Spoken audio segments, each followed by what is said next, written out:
Welcome back to Holy Pastor Doing Stuff. This time, family dinners.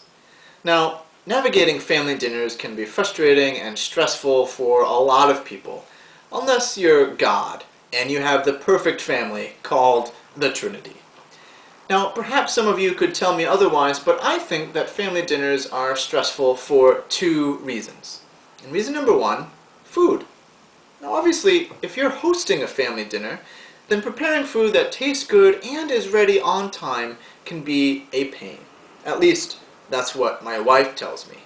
I have never, in all of my life, prepared food for a family dinner, or for any other occasion for that matter. I don't even help cut the fruit or vegetables because I'm horrible at cutting stuff. I once got a B- on a school project simply because I couldn't cut straight. And that is a true story. But I can imagine, with my vivid imagination, that being responsible for all of the food for your extended family could be stressful. Here's the solution. It's easy. Put out a lot of tasty snacks. Because if you can master snacks, just put those out early and often. Look, if people are at your home to eat, then they'll eat. They might eat so much that they forget dinner is late. They might eat so much that there's no room left in their stomachs to eat all the other food that you've prepared. So even if it's no good, they won't notice. Bam! Easy. Why is this so difficult? Another solution? Have someone in your family, your spouse or maybe a child, learn the art of the long prayer. You're supposed to eat at 6, but you're running at least 15 minutes late. No problem. Long prayer time. Now the art of the long prayer is just the art of letting your mind wander and blessing everything as you go.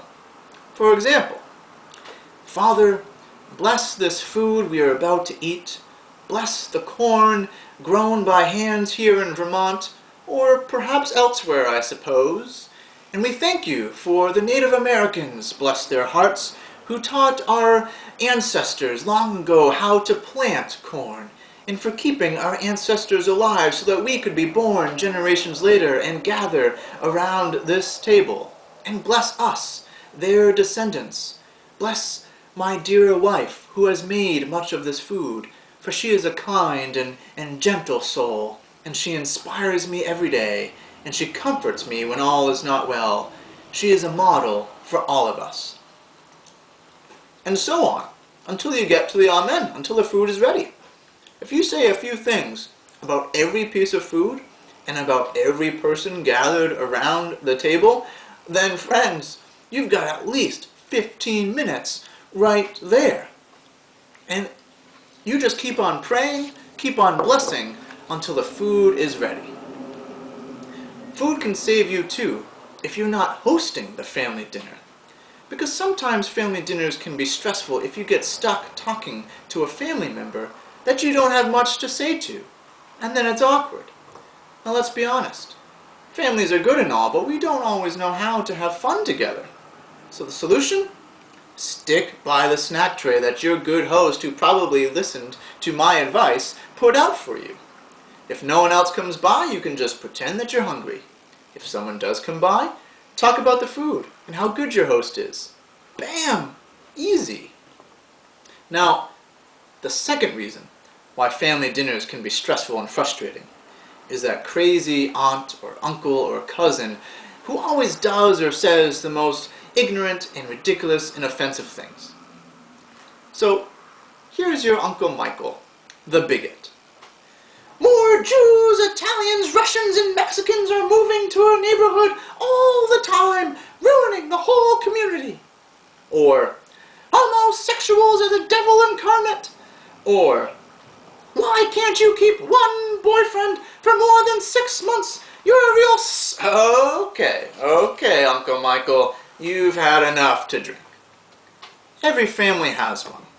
So, the solution? Holy Pastor suggests 2 things. First, I suggest you recommend to the family a new family game called Imagination Land, which I just made up. It's a role-playing game in which each person is given a character to play out for the whole evening. And you can randomly hand the card of the oppressed minority person to your bigot family member, and then act like an oppressor to them for the whole evening and see how they like it. Now, since that's kind of mean, though probably effective, I should add, then suggestion number 2 is to look to a church family like ours that really cares and loves you and will not ever act like that bigot family member. Now that's a shameful plug, I know, but our church rocks. I really hope you come and find out. Now I'm full from these snacks. This works so well, you see. Family dinners are easy. And I'm getting a call because I am Holy Pastor after all. But that's it for Holy Pastor doing stuff, teaching you how to navigate family dinners. Next time, how to write a thank you card. Holy Pastor is off to my second job, Master Dishwasher.